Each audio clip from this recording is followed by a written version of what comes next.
Hey everyone, how's it going? My name is Anonymizer. I'm the head of global growth for the Founder Institute. Thanks so much for joining us this evening, this afternoon, this morning, wherever you're calling in from or dialing in. We have a pretty exciting webinar session for you all today. We're going to be talking about the principles of pitching, and we have an amazing instructor, a fun institute mentor called Cottrell. He's been there. He's been helping and supporting early stage founders for quite some time now. What I'm going to do is let me just go over some housekeeping. But before we do that, let me know in the chat where you're dialing in from. I think I saw earlier we have some people from Pakistan. We have some people from California, Arizona, Israel, Germany, Berlin, Frankfurt, Helsinki. So pretty international. London, Tunisia as well. A really awesome international crowd. We had about 300 people sign up, so I'm expecting 150. We're already at the 136 mark, so it should be a good session. Akshay, do you want to bring up Lance? And while Akshay bring up Lance, let me go over what the programming is. Lance will do a presentation for about 20-25 minutes. Then we'll jump into Q&A. Please use the Q&A button on the right-hand side to submit your questions, because everybody then can submit their questions, and then they can upvote it. We can bring up the questions on stage. It's very interactive that way. So that's going to be super important. After that's done, we'll leave the last 10 minutes. Everyone, we can jump into online networking. There's these virtual tables. Lance will have a table. You can go jump on that. I'll try to jump on a couple as well. That's the idea of this is to go and network with other people, talk to your peers of what you learned, and then really go from there.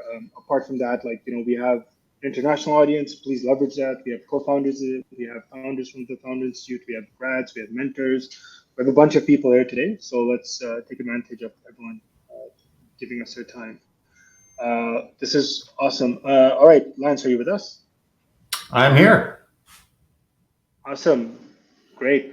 Okay, folks, I'm going to actually, while you're here, let me run the poll and bring it up on stage. So folks, before we kind of start off, where do you feel like you're struggling with your pitch deck? Do you feel like you need more structure? Need help with keeping it on time? Need help making it more compelling? Need help with answering objections from the audience? So you should see the poll on the screen. Okay. All right, Lance, so you have quite a bit of people. Okay, wait, this is changing fast. Okay, can you see the poll as well, Lance? No, I don't have the results. Oh, wow, interesting. So I'll read. So we have 60 people or so voted so far. 25% say they need more structure. 8% they need help with keeping on time. 46% says they need help with making it more compelling, and then 18% says they need help with objection handling. So that was a good last-minute add-in. I'm glad you asked me that. Perfect. Hopefully that's relevant and helpful for you. I'm going to hide the poll from stage. All right, Lance, feel free to introduce yourself, share your screen, and then, you have 20-25 minutes, and then we'll go from there. Lance, there we are. Perfect. You're back on.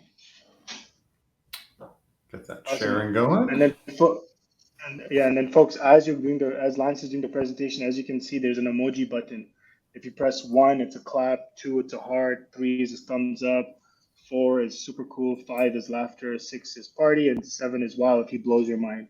So please, throw those emojis in there. That's the only way we'll get some good feedback on whether or not you like the content and you're resonating with it. All right, Lance, stage is yours. So I'm going to hop off now, and I'll jump on for the Q&A portion. All right. So I'm excited to have so many of you here for this presentation, talking about pitching principles for early stage founders. I think the original description of this said for idea stage, but really I think everything I'm going to be talking about today applies more broadly, really through seed stage. By the time you get into the A stage, some of these rules are going to change a little bit, but kind of those pre-seed and seed stage rounds, this is really targeted at that. So my background, I've been in the entrepreneurial space for a long time. I dropped out of my PhD in astrophysics to found Anonymizer back in 1995, and that was the world's first internet privacy company. We pivoted to providing platforms for conducting online undercover operations for the national security community, and ended up exiting from that in 2008 very successfully, stayed on as their chief scientist, and then got active in angel investing. So moved to the North Bay area up in wine country and joined the North Bay Angels. Fairly quickly, I ended up on the board of directors there, and now I run their selection committee process. So anyone who's applying to present or get investment from the North Bay Angels, I end up seeing their pitch decks. Side effect of this, I see a huge number of pitch decks, and I have really firsthand insight into exactly why they get thrown out. Just for some round numbers, if we get, say, 50 to 75 applicants every other month, we have a 2-month cycle. Half of them get thrown out sort of instantaneously. The committee votes that down to about 5 or 6 that actually present to the committee. The committee then weeds that down to 2 or 3 to present to the group. And of companies that present to the group, about 25% actually get funding. So super important to nail that presentation. The competition is insane. I'm also a global entrepreneur in residence with the Founder Institute, which means that I work with their cohorts all over the world. So I get a lot of exposure, again, to companies in all sorts of places. I always have office hours available. And then because I was doing a lot of advising and I realized I didn't scale as well as I wanted to, I created FeelTheBoot several years ago as a platform for startup advice. And it's free. We've got coming up close to 90 episodes of content, blogs, YouTube videos, YouTube channel, whatnot. So again, a good source of resources as you're going through your founder journey. So real quick for the structure, I'm going to start off talking about how angels think, what angels want, and then a 5-step pitch building framework. So that's gather, focus, organize, build, and polish, and then some QA. So first off, it's important to realize that this is not a friends and family round. People are not investing in you because they like you. They're investing in you because they want return on investment. This is typically people taking money out of their retirement accounts to invest in high-risk early-stage businesses. And in addition to sort of other benefits, they're looking to beat the stock market with that, right? Otherwise, they could just leave it all in mutual funds or something like that and just sit on their laurels and play golf. But they're investing in you. They're looking for that return as part of it. They're also looking for involvement, especially angels. Venture capital is a different fish. They're investing someone else's money, and so they are far more mercenary about this. But with angel investors, at least, they like being involved in startups. It keeps a hand in the game. They get to feel like they're part of the entrepreneurial ecosystem without, the 100-hour work weeks and existential dread all the time. But they like being able to contribute, hopefully be able to improve their chances of success. And it's great cocktail conversation, right? If someone says, what's going on? I love being able to talk about some startup that I'm advising or recently invested in, right? That's very cool stuff to share with friends. We also often like to see improvement in the world. So given 2 companies of similar quality and similar likely outcome, if one of them has a net social benefit and one of them is sort of a net social negative, we are more likely to be investing in the positive one. So to the extent that you can put sort of a green wrapper around what you're doing, that can be beneficial in attracting angels. But don't go too far with that, because at the end of the day, we are primarily interested in making money from the deal. So it's critical to understand how this looks to the angel as an investor, because I often see people kind of disturbed by the multiples that angels and VCs want to see, right? We want to see these very high returns. Problem is, it is fundamentally a statistical game, right? So 80% of the investments will return effectively nothing, right? We expect most of our investments to go to 0 or close enough. Maybe 10% return our investment, maybe a little bit more. And then the last 10% returns, say, 20x to 50x our investment, or maybe it's a unicorn returns a couple 100x. That's the one that really is carrying the whole deal, because it's a long timeline, right? If I'm doing an investment now, I'm really not expecting to see any possible returns until something like 2030. And so, right, positive returns are going to take 7 to 10 years. To the extent that things happen faster, it's usually not good news, right? If a company fails, that will frequently happen within the first couple of years, but for long-term returns, to understand where I'm coming, it takes a long time. So when you look at that return on investment, you'll then need to divide it by that number of years to understand what that really looks like to me compared to being in the stock market. And so to beat those portfolio returns, every investment I'm making has to have a plausible case for returning at least 20 times my investment. And that's after dilution, right? So if you're going to be bringing in a bunch more money, I could be diluted by 50 or 75%.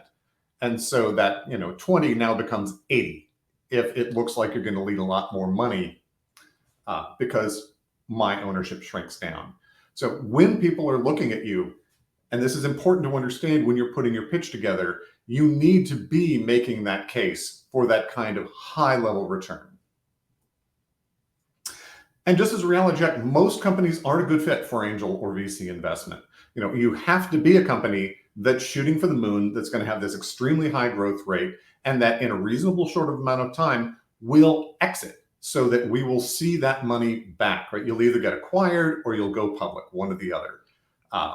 If you are just going to have a lifestyle business, which most businesses are, restaurants, plumbing, electrical, whatever, those are amazing businesses, but they're not venture investable because there isn't a drive towards an exit that we can benefit from. So what do we look for in your pitch? Typically, when I'm thinking about when you're talking is I want to see what's the problem or need, what's your solution, what is the unique insight that you're bringing to this, right? What is it that you understand about this space that everyone else is missing? The competitive landscape, what are the alternatives your customers have? Your defensibility, moat or strategic power. Your team, super important, particularly because you're likely to change what you're doing. Most companies pivot. And so the details of what you're presenting in many cases are not at all what you're going to end up doing. But if you're the right team, and I believe that you can sort of knock down all those barriers and innovate and twist and turn and dodge and weave, then you'll still succeed, even though it's not what you originally pitched. I want to understand how you're going to market. How do you get customers? What kind of traction and validation have you done? It's all about de-risking, right? We know that most of these deals are going to fail. The more I can try to put my thumb on the scale to reduce the number of losers and improve the number of winners, the better off I'm going to do. And finally, the deal. What are you asking for? So remember, when you're pitching, you're not selling a solution. I see a lot of pitch decks that look like they're sales decks for customers. Very different, right? They're often way too focused on the product and not enough on the business. It's not a product demo. And this meeting isn't going to close the investment. The purpose of the deck is to get the next meeting. So you just need to provide enough information and enough excitement to get them to say, yeah, I want to have another conversation and let's dig deeper. Right? You're going to convince us you can be big, that you can pull it off, and that we should talk to you again. So let's look at a 5-step process for building this pitch.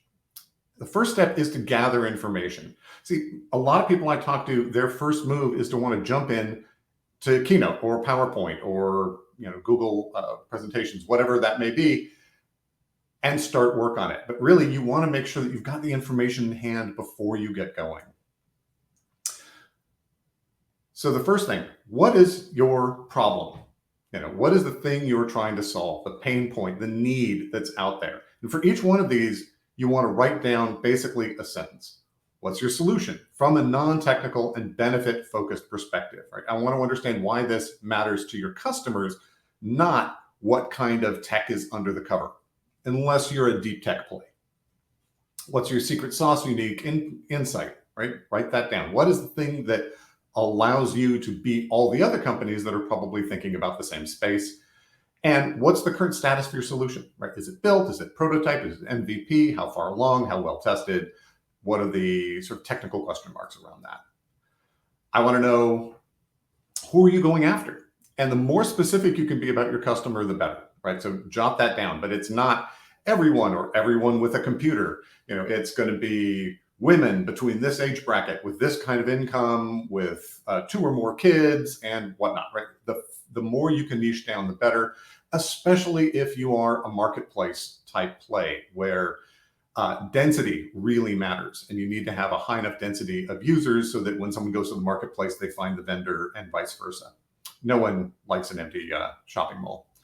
What's your go-to-market plan, right? How do you go out there and get these people? Who is your competition? And by competition, don't be thinking other companies that are doing exactly the same thing as you. Really, your competition is any other way your customer can solve this problem. So if they're, and they probably are, right? They probably are already doing something to do the thing that you're going to provide. And in many cases I've seen, it's Microsoft Excel, right? They're just going to use a spreadsheet. And yeah, that's kludgy and it's pretty ugly, but it's cheap. They have it. Everyone knows how to use it. So that really is one of your key competitors. But think broad. It's any alternative way of solving the same problem. And then what's your defensibility or moat, right? Are there strategic advantages you have? Is this a winner take all and you're a first mover? Do you have patents or intellectual property? Huge amounts of data that you've built up. Like Tesla has a big advantage in self-driving cars because they're collecting data from so many of their self-driving cars that are on the road already. And that is a self-reinforcing cycle. You want to have something, because as an investor, it scares the bejesus out of me when I see a company that comes in and says, here's what we're going to do. And it's obvious that any other company with a reasonable amount of money could do the same thing. And there's really no reason why they couldn't just come in and own the market and undercut them. So think carefully about what that defensibility is. Jot down your business model, right? Who is paying for this? And this really comes into what I want to back up to that problem solution as well, and your customer. A lot of people will talk about who the end user is as their customer. And that it is important to talk about who the end user is, but often that's not the customer. So I'll see, for example, in a medical scenario where they spend a lot of time in the deck talking about the benefit to the patients and how this improves outcomes. But the customer is actually the insurance company. They're the ones who pay for this. They're the ones who select this solution.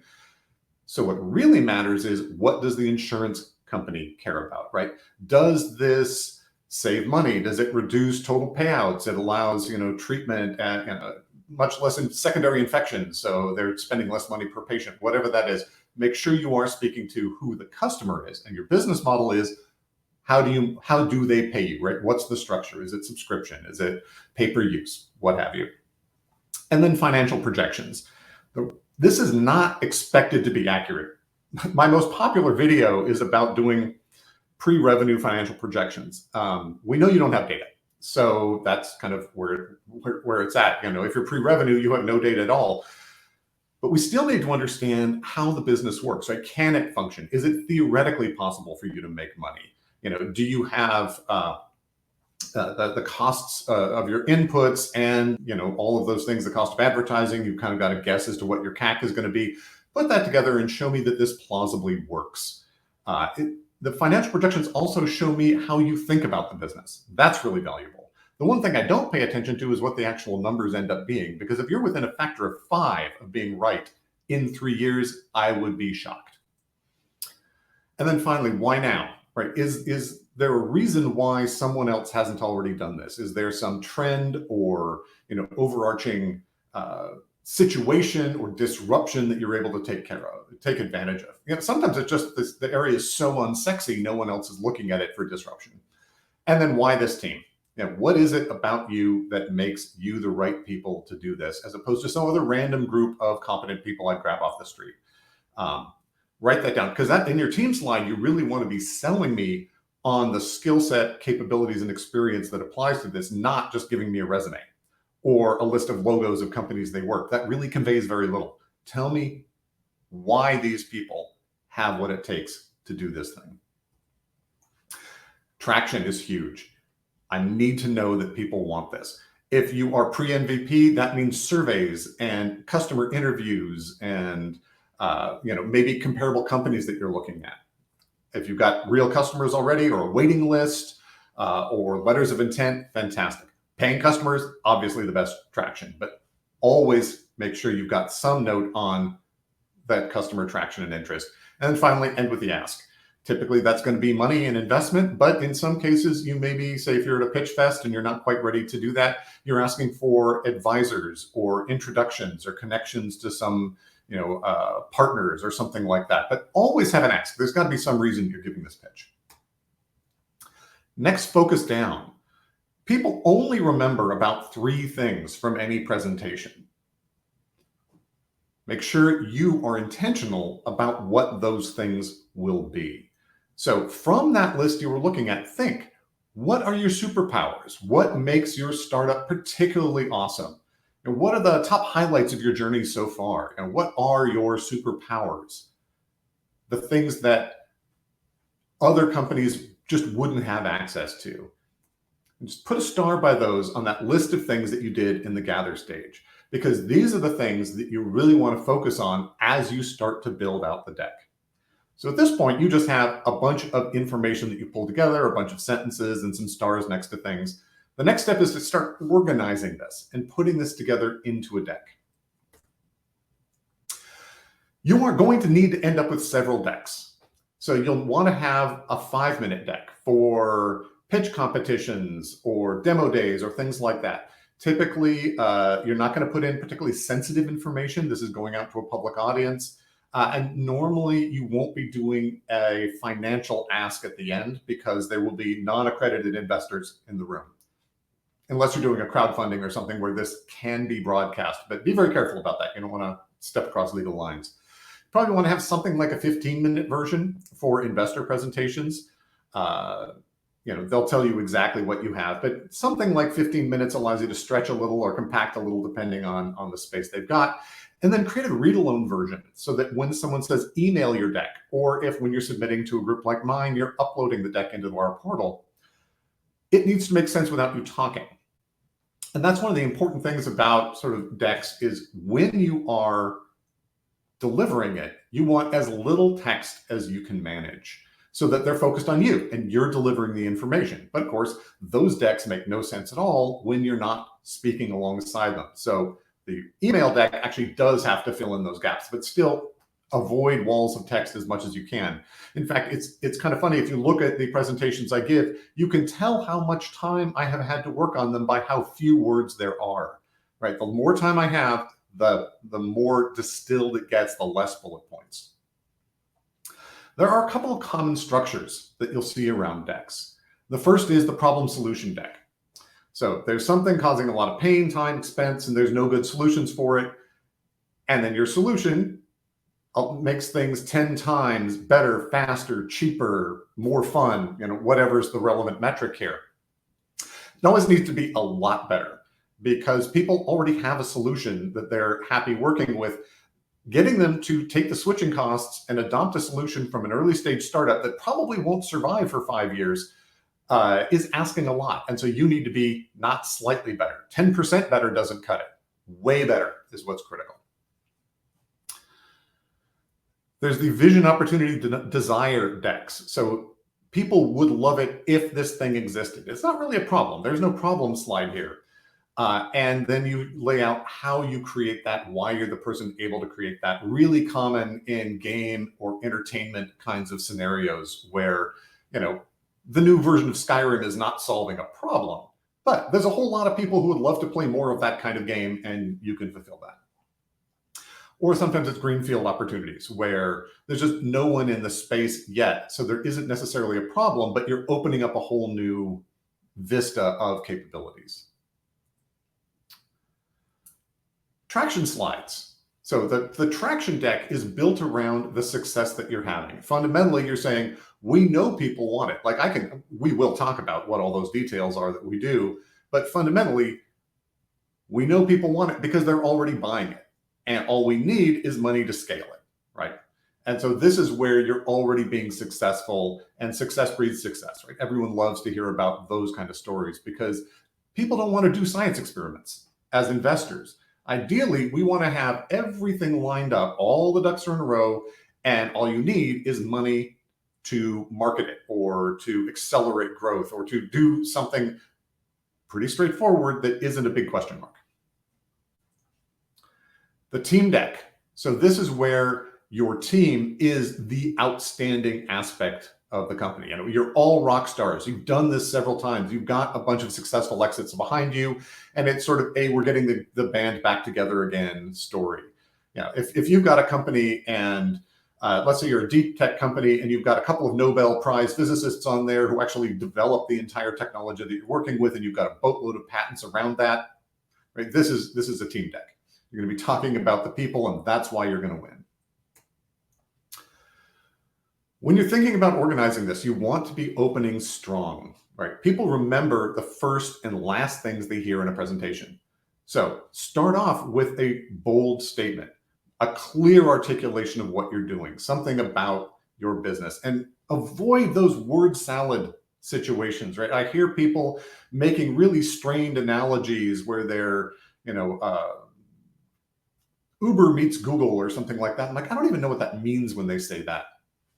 Or they're using acronyms or trying to be buzzword compliant. Make it strong, make it simple, make it in English, but do have a crisp opening to your deck. Hook people in the first few seconds so that they feel like they want to hear the rest of the deck. It's a good place to put your superpower or whatever special thing it is that you think is the most important to make you stand out. Leverage narrative if you can. People don't remember facts very well, right? That's part of the reason why they're only going to remember 3 things. If you can tell a story, they're far more likely to internalize and remember it. Steve Jobs was great at this. He used it in large levels. He used it at micro levels. When they released the MacBook Air, he could have said, this is this many inches by this many inches by this many millimeters, and it fit, it's weighs this many ounces.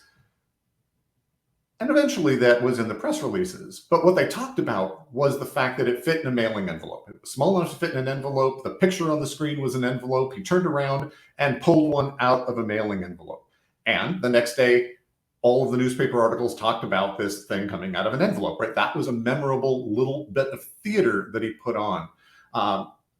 Showing your problem and solution through a story about a real or hypothetical customer can be extremely effective because they get this sense of that journey and they can empathize with them. And that's the other thing about narrative, is it allows you to sort of hijack the emotional circuits. And we are emotional monkeys, even when we like to think we're not.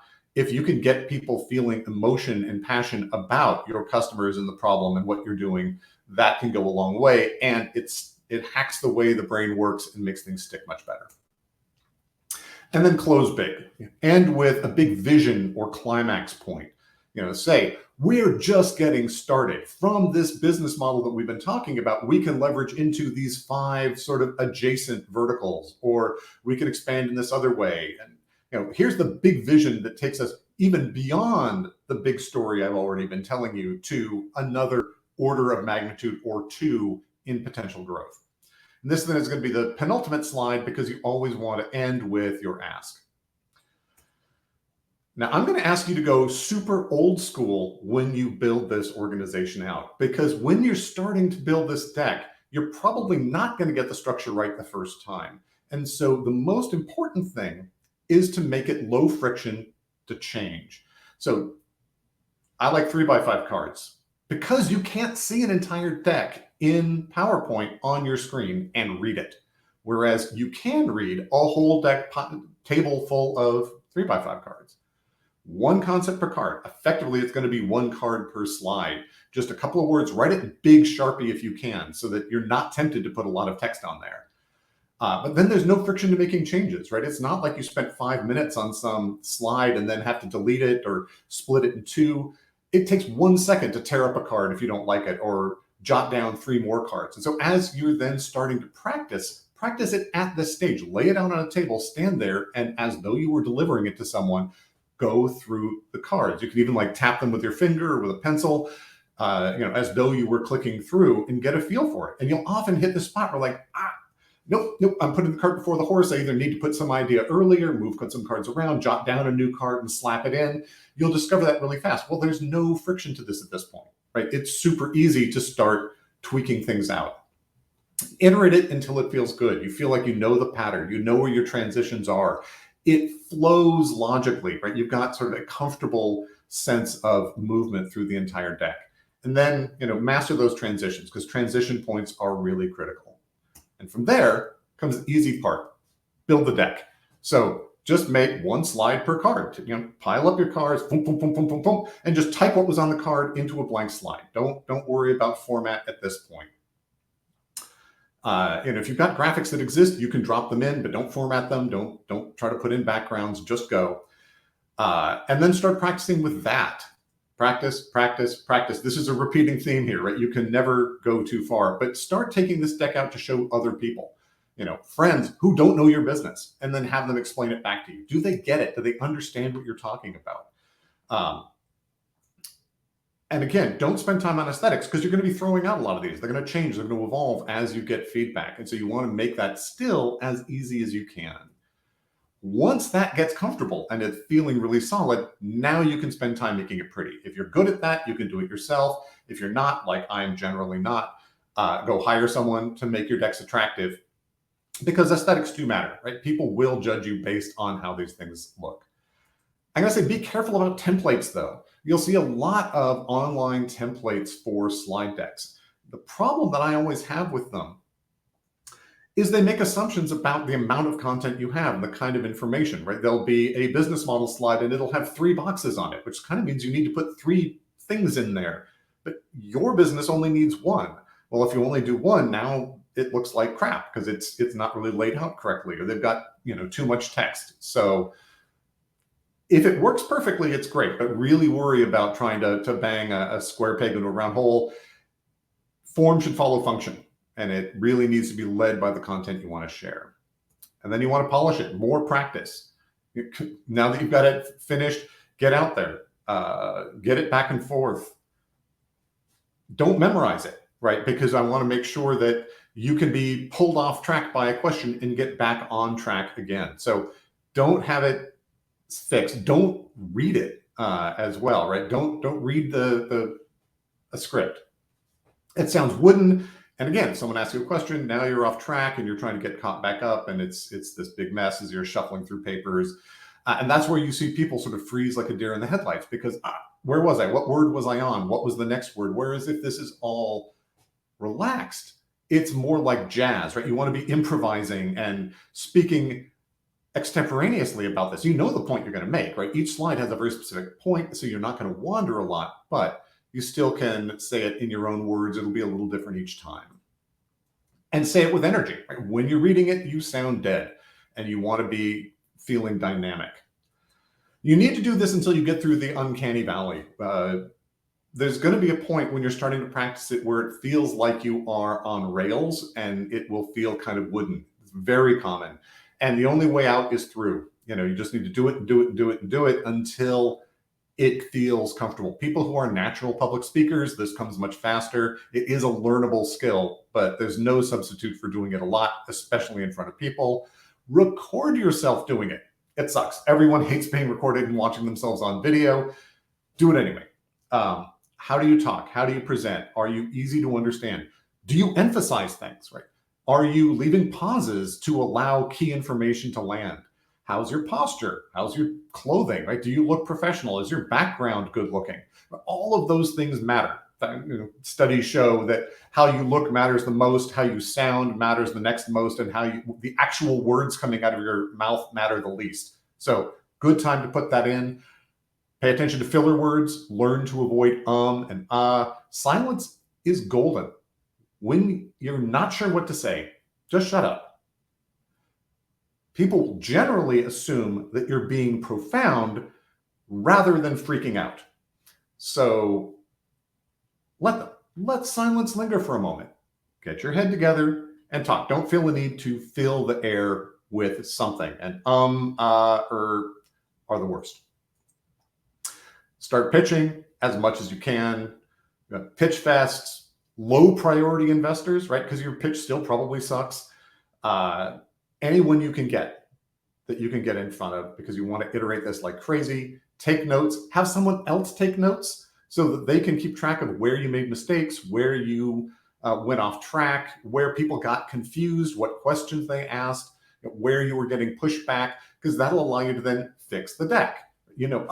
At this point, they were thinking about this thing that I don't normally show for 3 slides. Well, if you see that a couple of times, you better move that up, because as soon as someone's brain is off on their own tangent, they've stopped listening to you and you've lost them. Then update your pitch and wash and repeat. The deck's always evolving, always going to be fixing things. Your business is going to be changing, your business model is going to be changing, and so this becomes a moving target, which leads to the final thing, Frankenstein decks, that as it starts to evolve, as you pivot, as the business ideas change, often you have slides from 3 versions ago that sort of fit. You know, that arm kind of goes with that torso, but not quite anymore. At some point, watch for this closely. You just need to tear the entire deck down and start from scratch to make sure all the things align. Otherwise, the point that slide 3 is making doesn't quite match with the point that slide 5 is making. And this can confuse your audience, and confusion almost always equals no. And don't forget to follow up. As soon as you've given a pitch to someone that you want results from, make sure you stay engaged. We're distractible people, and we've got a lot of things coming across our transom.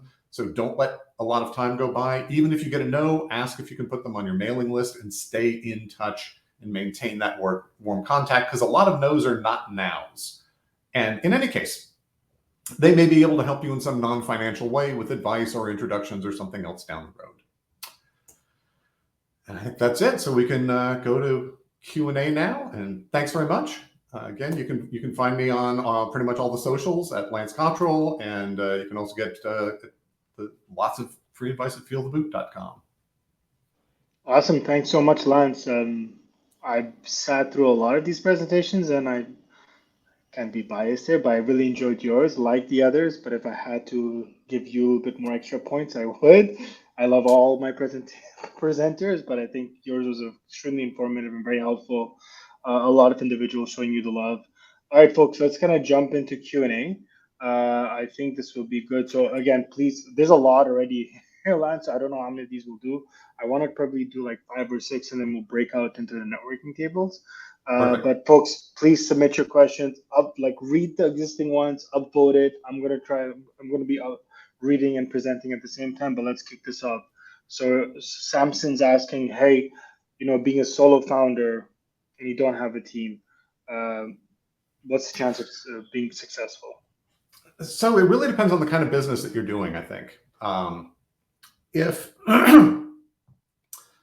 it is going to take a team to even sort of get an MVP or get initial traction, then it's going to be really challenging. They don't necessarily need to be co-founders. It could be employees. It could be outsourced resources, depending on where your initial starting point is. But it is hard to get funding unless we believe that you have the elements in place to be successful. So if you are a non-technical founder and you need a technical co-founder, probably it's going to be very difficult to raise money until you have that person. Now, they may not be able to join until you can pay them. So it's okay to have someone who is in the wings, who has already sort of contractually agreed to join the team as soon as the money arrives. So you can sort of say, this person's ready and we can go, pending, when we get the first $500,000 in investment, we pull the trigger and away we go. That can be an option, but it is challenging. I was a solo founder. I started on my own, fairly quickly hired my first couple of people. I did a very bootstrappy thing, so I had some revenue coming in pretty early, and then was able to go out and get some angel investment from there. So it's certainly possible. Awesome. Thanks so much for this. All right, let's keep going. Shinjin is asking, for the why this team, what would be some examples for a good response? What are investors looking like in the response? So I guess this is probably a continuation of the previous one, is like, how do you justify your team is probably another. Exactly. As best you can, right? I mean, you have the team that you have, and you might wish that you had a couple of Nobel Prize winners on there, but most of us don't. And frankly, if you've got 5 Nobel Prize winners, you're probably not having to work that hard to get fundraising anyway. But what are your backgrounds? So, if you've got someone in the CTO role and you're a highly technical company, right? So the technology is really at the core of what you're doing. you want to make the case that this guy has built 5 other products like this for other people, and he knows how to do it. And, we can build fast and reliable and easy to maintain, code for our core thing. Or this is all about going to market. And Sally has been the lead marketer for some other companies in this sort of general kind of area and generated, $80 million in revenue for them. Numbers are great, right? If you can say something quantitative about the people, I've been managing teams like this for a while. That's why I'm CEO, or I've got, the specific insight into the market and our customers to be this, because I know the problem because I've been there, sort of argument. But if you can say things that are concrete about each of the key team members and why their skill set is key to the success of the business and how they can leverage that, that's way better than just 4 different company logos, because I don't know what you did there. I love that. It's a great response. All right, let's go on. Mohammed from Lahore, Pakistan is asking, is traction mandatory, or can we just show the MVP, kind of do a light demo, but there's no user base to an angel investor? To me, yeah, traction is mandatory, but not all traction is existing sales or customers, right? So fundamentally, what I want from traction is a demonstration that the customer wants the thing that you're building, in fact, not in theory. What they always say, in theory, there is no difference between theory and practice, but in practice, there is. So if you don't have customers, right, you're at the MVP and you're about to launch in and there's no existing users, then I want to see proxies for traction. Do you have customer interviews? Maybe a dozen if you're B2B, maybe 100 or more if you're B2C. Can you do surveys? Can you do, B2B? Do you have letters of intent from customers that say, as soon as you finish building this thing, we will buy? Or do you have a waiting list of people for your software if you were B2C? Any of those can be proxies for traction, right? They're not currently paying you, but there's really good evidence that they will. And the farther you can get down there, the better. The NFX guys did something called the ladder of proof. It was a great blog, but it sort of lays out kind of all the different kinds of indications of traction that you can have, roughly in order of how good they are, right? I mean, the gold standard is obviously you have a ton of paying customers and you're growing fast. And the lowest is, my mom says it's cool. And you want to be as high on that ladder as you can be. I didn't know your mom thinks it's cool as even on the ladder. That's an interesting one. All right, let's do a couple more of these. I don't think they included that one. Yeah, let's do a couple more questions, and we'll talk maybe a little bit about the bootcamp, and then we'll kind of jump into Q&A.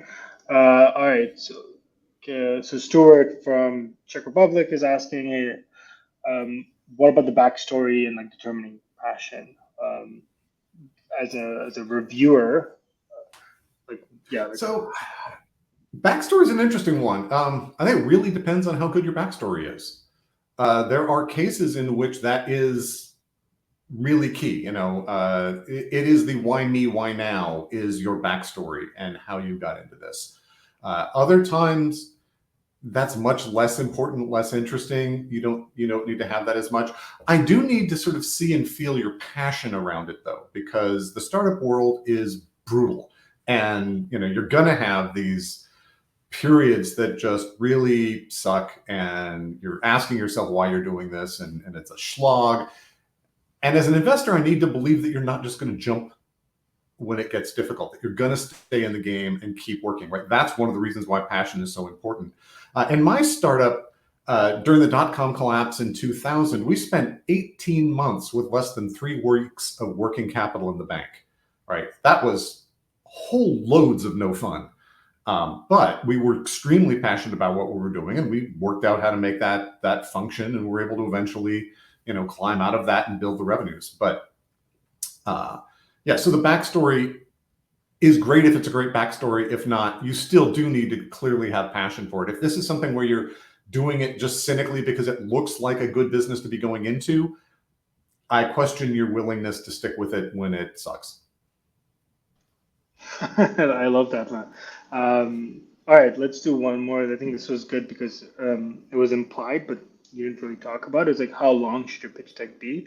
So there's some people who are asking like, hey, my pitch deck is 84 slides, and this and Amir from Portland is saying that his deck is 11 slides. So what is that? Is there a number? What do you You think know, you're is? going to get a lot of contradictory advice around this. Frankly, as you talk to advisors, you're going to get a lot of contradictory advice about everything. We all have strong opinions, sometimes lots of them, sometimes not even internally consistent. Personally, I don't care about the number of slides. I do care about time, right? So I'm expecting you to land in the amount of time I've given you and not waste my time. But personally, I like decks with a lot of slides and you go through them pretty fast, right? I am perfectly happy to have a slide that has a couple of words on it or one word or one number, and I spend 10 seconds on it or 5 seconds. I remember I did one, I used to be in security, and I had a slide talking about how there was sort of an all or nothing situation. The slide was just a picture of a pregnant woman's belly, and I went, click, but you can't be kind of pregnant, click, right? But 2 seconds on this slide. So numbers don't matter too much to me if it flows well, delivers the information, and stays in time. But if it's 20 slides and they're packed with text, that's devastating. Frankly, I don't like super short decks if they're texty, right? I would rather have one idea per slide. I think it's cleaner, it's easier to explain. Your audience's eyes know where to go, right? If you've got kind of 4 different things on the slide and you're talking about them in one order, my eyes may go to them in a different order. And now I'm having a hard time keeping up with you. In the same amount of time, I tend to think you're better off having 4 slides. And you go boom, boom, boom, boom. You just hit them all really quickly, unless those things are relating to each other. It's a graph and a figure or something like that. But that's me. You will hear other people give other advice.